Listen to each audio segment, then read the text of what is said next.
So from a young age, we're told to stay within our limitations. We're told not to go against the norm. Don't do anything that goes outside of your comfort zone, they say. Well, this is total and utter bullshit. Human nature is a non-negotiable, and so is growth.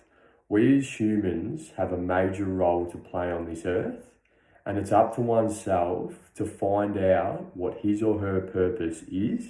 This can be through purpose, passion, mission, vision.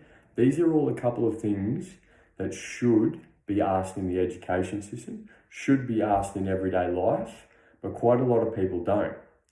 So one thing I will say is these 4 things will not be found in playing small. If you want to do something big with your life, you're going to have to ask yourself these questions. I learnt this the hard way going through high school. I hated school. I never learned anything constructive other than bullying people or throwing fruit at teachers, which I'm not proud of, but hey, pass is a pass. When you're in a place like the schooling system, it makes you second guess one's existence. Being a 16-year-old kid, I was doing subjects that I had absolutely no interest in. I was then forced to look at other options, which was when one of my good friends was actually doing an apprenticeship. And I thought, well, fuck it, I'm going to lean into that. I'll be able to make money. It'll be great. I thought it'd be a great option. But by not understanding what my core strengths and weaknesses were, I was going into that role that did not match my nature one single bit. So I don't regret anything in life, but I do believe that if I had been educated on strengths, weaknesses, and curiosities, I probably would have gone a different direction. Each human being is different and has different strengths and weaknesses, and it's hard being a human being to excel and grow if you're in a role that doesn't allow for that.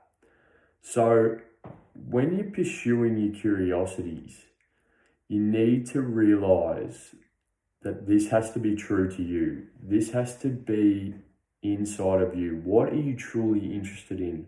What are you passionate about? What lights you up? How do you get inspired? Because this is something I'm learning as time goes on. It's great to do things that we've been told to do, but when you start to really delve into the inspirational sides of things and see people doing things that you know you can do, it's like, whoa, I need to pursue that. So I had a client recently who was doing a lot of traveling, came back to Australia to build up his bank account, make some money, and he was working on the mines in Western Australia.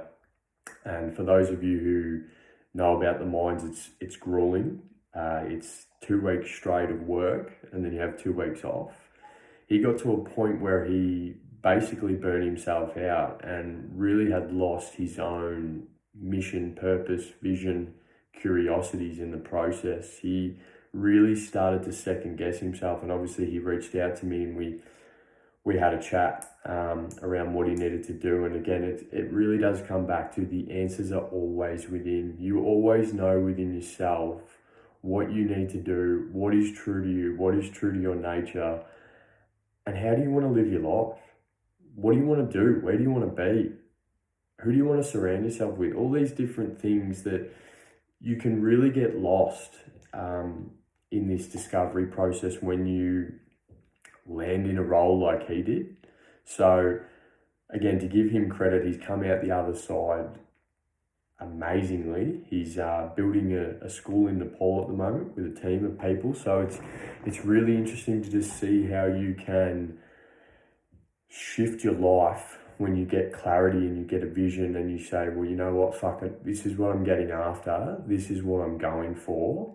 I don't give a fuck what anyone says. I'm going to make this mine and I'm going to make it my own. And this is what this client did. So big shout out to you, Scotty, if you are listening to this. So we all have strengths, weaknesses, curiosities, purpose, mission, and vision. The big thing that I want to suggest to you guys is to look into your weaknesses. This is not something that gets taught in the schooling system either. We look at our weaknesses and get scared and think, fuck, like I don't want to go there. But this is where your biggest growth will be. When you can get vulnerable and fucking honest with yourself and be like, all right, this is what I need to work on. I know I'm not good at it.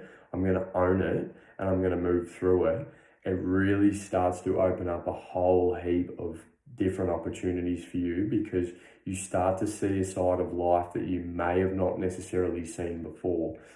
This does mean becoming radically open-minded and radically transparent when it comes to this, but one thing I do know is if you want to be a part of the audacious few and actually build a life for yourself, you're going to have to lean into your weaknesses, and all successful people do it. You can't build a $1 million business or a brand or a family or whatever, something great, that doesn't allow you to go, fuck, I need to look at my weaknesses here because there's things that I'm not seeing. It's something I've really struggled with, but I'm getting a lot better at, which is great. So when you start to adapt this mindset, you can really start to push yourself in that direction that you want to go. Now, life is a continuous journey. There are going to be ups and downs. There are going to be times where you feel like giving up. But when you've got that vision, when you've got that mission in your mind, you'll 9 times out of 10, you'll push it through to completion. So the one thing that I'll say, guys, is push into that weakness. Allow yourself to acknowledge that weakness, and then come up with a strategy to work through it. Now, this could be through books, online lectures, courses, podcasts. We've got access to so much information at the moment that can really, really help you acknowledge where you're weak and start to build those skill sets in areas that, you know, you may have not necessarily been aware of. The other option you can do is invest in a mentor, go to a friend, a family member, or a colleague. The one thing I will say though is be overly cautious with going to a family member. If they haven't achieved something that you're looking to do, 9 times out of 10, I wouldn't go to them. I've done that in the past and it's actually bit me in the ass. So I wouldn't recommend that, but it's definitely something that if you feel confident in your approach to go see a family member, then do it. The last thing I'll finish on, guys, is it's always important to look back on your history. So what have you done right? What have you done wrong? And what situations did you do well in? These are just general questions that you can ask yourself to start seeing different patterns and connections that will make you realize, okay, well, this is what I need to work on for the next month. This is what I need to work on for the next week. How can we bridge the gap from A to B? So if you can work out where you want to go, where you are now, what does it look like in the process of getting to that? Now, it's not going to be easy. It's not going to be straightforward. It's going to be up and down. It's going to be like this. It's going to be like that. And that is the beauty of life, because when you adapt and dive into that and go, you know what? I've got a base plan. I know where I'm going. I don't know how the fuck I'm going to get there, but I'm going to allow the universe and spirit, God, source, whatever you want to call it, to guide me on that process.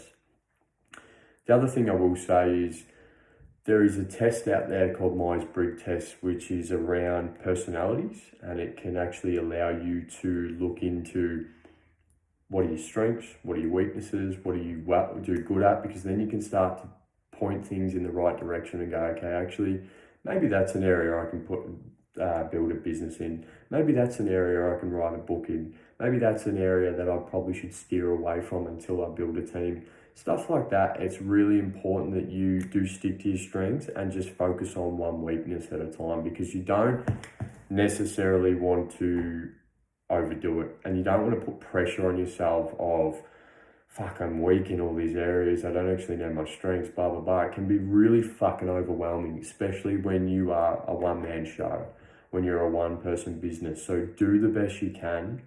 Show up day in, day out, whether you feel like it or not. It's the same thing with these podcasts and newsletters. I really fucking struggle to push myself, but every time I just get it done. And that's the thing, you just constantly keep pushing and pushing and pushing, because you will eventually get to your dream life. It just comes back to being open, honest, curious, and dedicating yourself to the process. So I hope you guys found this podcast enjoyable. I don't even know if that's the right word. If you took value away from it, please feel free to share it with a friend. I'll be back next week with another one. And if you haven't subscribed to the newsletter where I've written this all out, you can subscribe to it there. Cheers.